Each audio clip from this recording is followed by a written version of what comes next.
Welcome everyone to another wonderful episode here at Doctors of Podiatry. We find ourselves once again in our office-based surgical suite. We have several cases today we're going to be presenting. This is a young patient who has been battling multiple chief complaints for quite some time. Is this correct? Yes. How many years you would say? Since my 20s, so 15 years. About 15 years. The patient is not happy with the length of her second and third toes. The patient is not happy with some of the ugly corns, of course, right? And what we're going to go ahead and do today is we're going to transform, right, everything for the better. The patient has been anxiously waiting for this day to come around, and today's the day. Let's take a look here. I'm not going to touch the feet. They're already sterile. That's why they're a little bit dark, right? They're brownish in color, like she just got a really big suntan here in Miami. But as everyone can tell, second, third toes longer.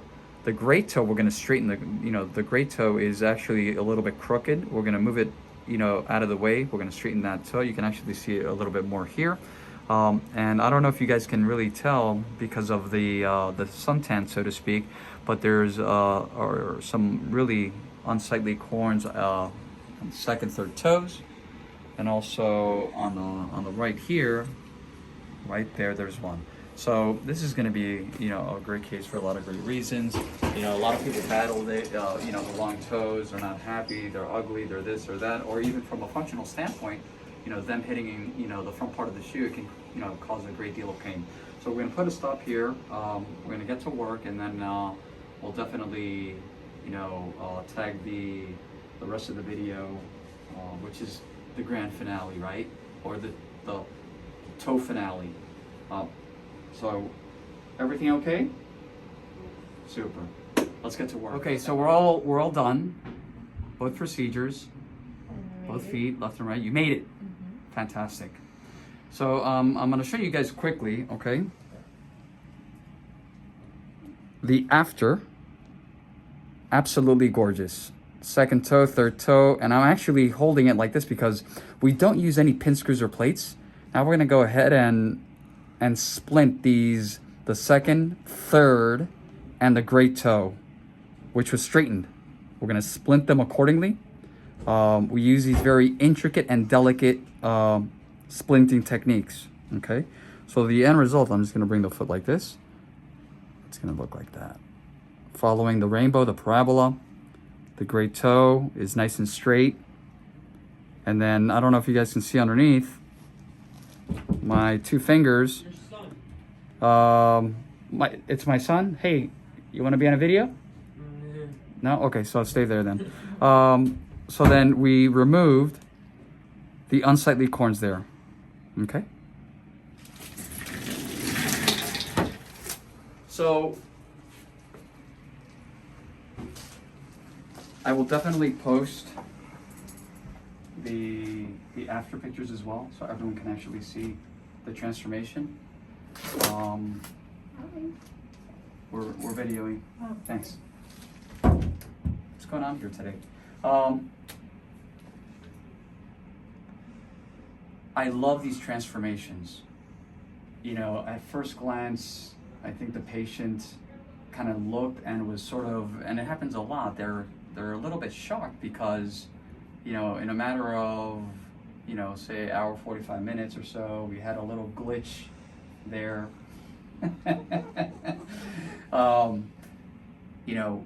We're able to change the appearance of the foot for the better, of course. So for 15 years, in this particular case, the patient has been battling this mixed feelings, emotions, and now all of a sudden they look and they're just like, whoa, right? And it could be, for some patients, it could be very, very, sometimes uncomfortable, because it's overwhelming in a good way. I'm excited. It's uncomfortably comfortable. Yes. And I'm happy to know that you're excited. I mean, for all of the, aside from the bread and butter, right? The ugly corns that are now, as you can see, they're gone. Specifically for people that are battling these long toes out there, what would you say? I would say it's worth it. I would say it's worth it. Were you feeling any mixed emotions throughout the last 15 years? If you can Yeah. elaborate a little bit on that. Yeah, I felt a lot of mixed emotions. I mean, You can just so the world can let, there we go. the appearance of the corns came over time. It was mostly the long toes that I was dealing with. I would say the corns didn't really appear until probably the last 6 or 7 years, and they were weird. Sometimes they would show a lot. It just, I don't know how it did that. Sometimes The ugly corns. Yeah. But what about the long toes? The long toes was really the issue. Tell for me, tell us a little bit about that, please. I caused a lot of pain when I would wear sneakers or shoes that would cover my feet, so I dreaded the winter because my feet would be covered the most. So this is more of a functional problem. Yeah. And what about the aesthetics? Did it ever bother you? Yeah, of course, the aesthetics bothered me. I mean, I guess for me, you know, I mean, I'm married, my husband doesn't really care, you know, it didn't really bother him, so that kind of made me feel a little bit more comfortable with it. But, you know, sometimes it bothers you, sometimes it doesn't. It just does a weird thing. It just depends. Some days it would look more prominent, and some days it wouldn't. You know, I think Caesar can definitely attest to this. We have had many patients, believe it or not, that have come here, and you brought up you said my husband, right? Where even the patients don't feel comfortable showing their feet to their significant others. Think about that for a second. And Caesar's going like this because it's true. I mean, the stories, you know, and that we've heard, they're very unfortunate. It's true. Yeah, it plays on your psyche. I mean, honestly, no one knows I'm having this surgery, except for my husband. Right. And my family. Only 2 people in my family. And if you don't mind me asking, why is that? Is it just something, obviously we know the obvious, right? It's something very personal, number one. Yeah, and I think because I've hit it well over the years, and so I think people would be shocked that I was even having the surgery, or would think that I didn't need it. So Historically speaking, a lot of people with it, you know, if you were to say, hey, I'm having toe shortening, the first thing they'll say is, what are you talking about? Why would you? There's nothing wrong with your feet. And that's why I continue to stress to the world that it's something very personal. You know, you don't, you know, sometimes we're looking for acceptance, right? From people around us, the closest people, and those are the people that maybe will tell you, hey, there's no need for that. But then again, you know, you made the decision, you made the commitment, the investment, and you said it before, you're really happy. I am. You can't put a price on happiness. No, you I've done enough talking for today. can't. And Caesar's going. So I will definitely continue. You know, this is a patient that came from out of town. You came from Georgia.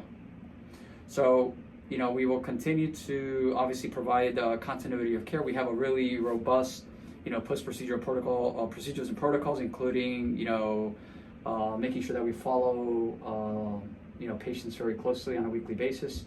So that's all via telehealth, virtual teleconferencing. I want to take this opportunity to thank you for allowing us to do this little video. I think it's going to really help, you know, continue to, you know, our goal is education, to educate the world that these procedures do exist. A lot of people out there have a lot of questions, and that's the reason why I ask these questions, for them to hear from you, the patient. Yes, and I hope my procedure inspired someone else, because it was hard for me. I don't think my case was severe. I think I could have made it. I mean, I'm in my 30s, so I think I could have made it and just kept going on with life. So it was comforting when I found other people who didn't have as severe as an issue. It made me feel good, like, okay, I'm not crazy to want to make this investment to do this. I hope that somebody else can see my situation and feel like, okay, possible. Fantastic. And your staff is amazing. Your staff was very amazing. For holding me We honestly, I would say we try our best, but we really don't try. It comes, it's natural, it's natural. The people that work here, our team members, the team that we have assembled, we just love what we do. I So, can tell that. and of course, Caesar. What can I say about Caesar the Great? Except me. The Great. As always, we will continue to do what we do. We will continue to educate the world that these procedures do exist.